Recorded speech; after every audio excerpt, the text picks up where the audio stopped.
Ready ka namang sumabak sa mga mind-blowing mystery at hidden connections? Ngayon, sisisirin natin ang kakaibang mundo ng Hunter x Hunter fan theories, kung saan saganang speculation at kahit ano pwede.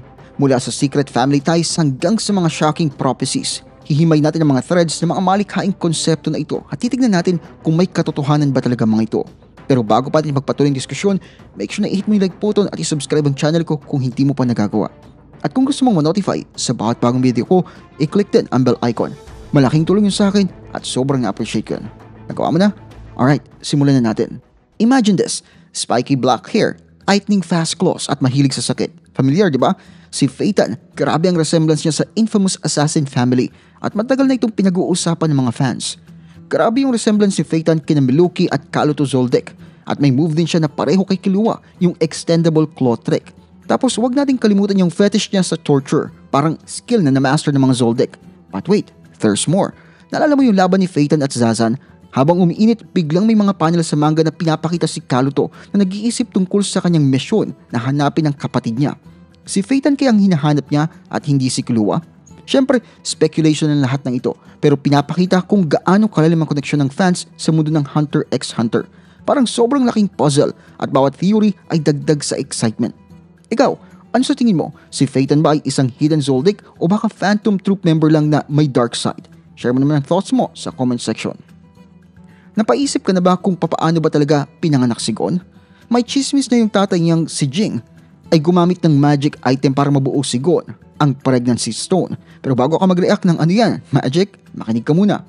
Meron daw special card, yung pregnancy stone na believe it or not, pwedeng magpabuntis kahit kanino, lalaki man o babae. Ang hinala ng mga fans, baka ginamit ni Jing na kilala sa paggawa ng mga out-of-the-box decisions para magkaanak at lumabas nga si Gon. Bakit nga ba may sense ito? Ang Nen skills ni Gon, grabe sa galing. Baka dahil pinanganak siya mula sa Nen kaya may advantage siya agad? Isa pa, parang may weird connection si Gon sa Grid Island. Dahil kaya ito somehow sa origin niya. Si Jing, as usual, breaking the norms. So yung paggamit ng magic stone para sa baby making hindi na shocking sa kanya. Katang isip lang ba ito? Posible, pero sakto siya sa unexpected twist ng story at sa mga trip ni Jing. So, ano sa tingin mo? May magical mamba si Gon o isa lang to sa mga kalokohang theory? Na-curious ka na ba sa mysterious past ni Chrollo? Well, nagbagsak ang Reddit ng isang bomb theory na mag-iiwan sa iyo na papasabing, teka lang, posible nga. Itong theory, parehas sina Chrollo at Oito ng mga mata at pareho silang walang masyadong backstory. Lumaki si Chrollo sa magulong Meteor City, samantalang ang past ni Oito ay balot ng kahirapan at kapabayaan. Pero may twist, may nabanggit si Oito na may kuya siya na hindi ganoon kabait. Posible kaya na itong kuya ay si Chrollo na napahiwalay sa pamilya at napunta sa Meteor City? Sobrang wild ng idea pero somehow fit siya. Imagine mo yung drama, binabantayan ni Kurapika si Oito, walang kaalam-alam na baka related siya sa arch-enemy niyang si Chrollo. Grabe ang tindi ng conflict of interest. Pero syempre, theory lang to. Pero pinag-uusapan ng fans for a reason. Nagdadagdag ito ng layers sa complex relationship ni Chrollo at Kurapika. At napupunuan pa yung ilang mysterious blanks sa nakaraan nila. So ano sa tingin mo? Secret siblings ba sina Chrollo at Oito? O baka wishful thinking lamang ito? Natandaan mo ba si Gyro, yung kay Mira Ant na may nakakaiyak na backstory? Konting exposure lang sa screen pero ang dami ng fan theory tungkol sa future niya. Yung pinaka-best, baka siya yung ultimate villain na hindi ina-expect ni Gon. Imagine, konti lang ang alam natin tungkol kay Gyro, pero yung nakakalungkot na nakaraan niya, sobrang nakaka-touch. Pero bakit ipapakilala ang isang powerful character tapos iiwan lang sa ere? Dito na nagiging exciting. Mahinala yung ibang fans na may malupit na plan si Togashi. Secretly, ginugroom si Gyro para maging final boss ng series. Yung backstory niya sobrang puno ng hate at destruction. Perfect na kabaligtaran ng journey ni Gon na may friendship at compassion. Tsaka yung kay Mira Ant powers niya, nagpapakita ng sobrang lakas. Ginagawa siyang worthy opponent. Speculation ng lahat to, pero grabe, on fire ang Hunter x Hunter fandom. Posible kaya na bumalik si Gyro bilang ultimate villain na magtutulak kay Gon na harapin ang kadiliman na hindi niya ma-imagine? O may iba pang twist na nag-aabang? Share mo naman iniisip mo sa comment section sa baba.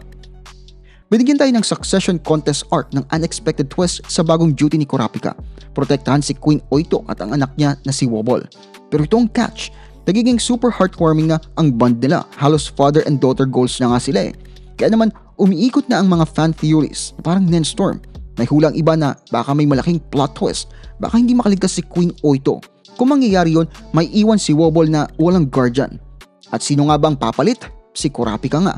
Kaya mo bang isipin ang emotional roller coaster na yon? Si Kurapika na abala sa kanyang paghanap ng paghihiganti, biglang may responsibilidad na sa isang bata? Grabe ang internal conflict. Dagdag ito ng bagong layer sa karakter ni Kurapika. Ano kayang pipiliin niya? Paghihiganti o responsibilidad ng pagiging isang ama? Nakakalito, pero teka, wishful thinking lang ito para sa isang epic character arc. O may katotohanan kaya dito? Sa Succession Contest arc, nagpakita si Belrain parang ordinaryong bodyguard lang. Pero wait, papaano kung meron siyang tinatagong wild secret? Yung clue, yung heart symbols dialogue niya. Wala ngang ibang gumagamit nun except, well, si Hisoka na sikat sa kanyang creepy card suit symbols. Tsaka may kakaibang resemblance itong si Belrain kay Hisoka. Nan kaya ang dahilan? Hindi natin alam kung nasaan si Hisoka pero malapit na yung biyahe papuntang Dark Continent. Iniisip ng mga fans, baka nandun siya. Nag-disguise bilang si Belrain. Sakto to sa twisted plan niya na i-take down ng Phantom Troop bago kay Chrollo. Si Belrain ba ay isang simpleng bodyguard lamang o nagtatago ba si Hisoka sa dilim, handang maghasik ng gulo? Ano sa tingin mo? Lagi mo naman ang iniisip mo sa comment section dyan sa baba. Grabe yung theory na nagkukonekta kay Sheila mula sa Kurapika's memories one-shot kay Pariston Hill, yung 13th chairman ng Hunter Association. Nagbibigay ng bago at exciting angle sa kwento ng Hunter x Hunter. Pinag-iisipan ng mga fans na hindi lang basta coincidence yung pagkikita ni Sheila at Kurapika. Yung biglaan niyang pagkawala at yung pagbibigay ng Hunter Book kay Kurapika na baka may tracking device ay nakikita na parang deliberate move para sa pagmassacre ng Kurta clan. Sinusuportahan pa to ng connection sa pagitan nila Sheila at kagaya ng pagiging rat-like ni Sheila at si Pariston Hill bilang isang rat zodiac. Parang hint na baka si Sheila ay si Pariston in disguise. Pinapalalim lalo ng haka-haka na to yung hype sa isang malupit na showdown sa pagitan ni Kurapika at Pariston sa Succession War arc na baka magpakita ng past connections nila. Kung legit to, parang involved si Pariston sa nakakalungkot na katapusan ng Kurta clan na nagpapakita kung gaano ka-intricate yung storytelling at pag-develop ng characters sa Hunter x Hunter. Yung pagka-hook ng fans sa mga theories na ito, nagpapakita kung gaano nila kalalim ina-analyze at ini-interpret yung complex story ng series. Pero ikaw, ano sa tingin mo? Ang masisipag ng Hunter x Hunter fans ay may napansing interesting clues, yung symbol ng Kurta clan. Mula sa kanilang mga bahay hanggang sa mga kakaibang ibon. Grabe, parang sobrang parehas sa marking sa mysterious Dark Continent map. And get this, yung infinity loop sa robe ni Kurapika para nag-uwing pa sa Lake Mobius at kapalaran ng Gatekeeper. May isang theory online na nagpapakita ng kakaibang senaryo. Tungkol ito sa isang Lost Kingdom kung nasa ng Meteor City na naglakbay papuntang Dark Continent at naka-encounter ng Kurta clan. Matapos ang power showdown, sabi ng theory na tulak ng mga Kurta yung laban sa known world. Iniwan yung kaharian na wasak which is naging Meteor City na nga eventually. Yung ibang members ng Kurta clan ay naghahangad ng kapayapaan. Nagdesisyong manatili pero nagtago kasi nga ang tingin sa kanila ay mga kalaban. Iminumungkahi pa ng teoryang ito na ang kanilang massacre ay hindi lang dahil sa kalupitan kundi isang revenge move ng nakalimutan na kasaysayan. So ang tanong, tragic victims lang ba ang Kurta clan o meron pang iba? May hawak kaya silang susi para ma-unlock yung sikreto ng Dark Continent? Naisip mo na ba kung ano talagang ginagawa ng mga hunter maliban sa paghuli ng mga masasamang tao at pagkuha ng mga weird exams? May theory na baka ang totoong purpose ng Hunter Association ay mas kakaiba kesa sa iniisip natin, ang sakupin ang Dark Continent. Think of this, ang daming clues sa series tungkol sa past glory ng mga hunters. Nalala mo nung nag-clash sina Pariston at Jing tungkol kay Netero? Nag-mention siya na si Chairman mismo ang humabol kay Beyond, na parang reminder sa kung ano ang dating association. Parang cryptic hint, di ba? Sinasabi ng theory na ito na may dalawang rason kung bakit Dark Continent ang target ng association. Yung pag-track down kay Dawn Freaks o yung pagsaset up ng mga malulupit na teams na kaya ang expedition at makakalap ng mga astig na kayamanan. Kahit straightforward yung paghahanap kay Dawn, mas may sense yung second option, lalo na't kilalang Dark Continent bilang death zone. Mga pinakamatibay na hunters lamang ang may tsansa. So, training grounds lang ba for an interdimensional expedition ng Hunter exams? Si Jing kaya may tinatagong secret mission? Ano sa tingin mo? Lagay mo naman sa comment section dyan sa baba. Naalala niyo ba yung chapter 349 kung saan chill lang si Prince Serednik sa trono niya kasama ng creepy collection ng Scarlet Eyes? Oo, nagsiset up yan ng major clash kay Kurapika. Pero teka, may mas weird pang detalye. Isang pugot na ulo sa likod.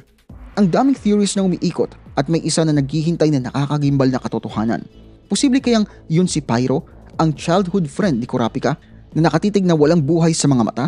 Hindi ba it makes sense? Nakuha ni Serednik yung Scarlet Eyes na pinaghirapan hanapin ni Kurapika at may Pyro vibes nga na naramdaman si Kurapika sa litrato ng Prince, ang lakas maka-foreshadowing. So, pinapakita ba ni Prince ang ulo ni Pyro bilang isang trophy? Gumagawa ba siya ng macabre collection ng Scarlet Eyes? Nagbibigay itong theory ng serious shade sa Prince at nangangako ng isang showdown sa pagitan nila ni Kurapika na hindi magiging maganda. Naalala niyo yung mga creepy fortune telling ni Neon sa York New City arc? Lahat tayo akala natin pagka nanakaw ni Crollo ang power niya, tapos na yung palabas. Pero hindi pa pala.